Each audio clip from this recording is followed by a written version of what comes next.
আসসালামু আলাইকুম রহমতুল্লাহ।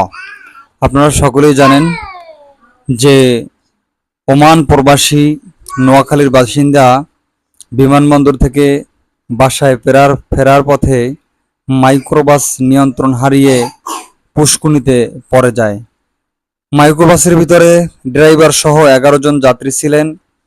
তাদের ভিতরে পুরুষ 4 জন, তারা উঠতে পারছেন, তারা বেঁচে গেছেন, এবং বাচ্চা সহকারে 7 জন ছিলেন, তারা গাড়ির ভিতরেই মারা যান। স্থানীয়রা ফায়ার সার্ভিসকে খবর জানাতে জানাতে 1-1.5 ঘন্টা লেগে যায়। 1-1.5 ঘন্টা পরে তাদের মরদেহ উপরে তোলা হয়। এটা খুবই একটা মর্মান্তিক ঘটনা। সকলেই বলুন ইন্না লিল্লাহি ওয়া ইন্না ইলাইহি রাজিউন। নিহতদেরকে আল্লাহ তাআলা শহীদ হিসেবে কবুল করুক, তাদেরকে জান্নাতুল ফেরদাউস দান করুক, আমিন।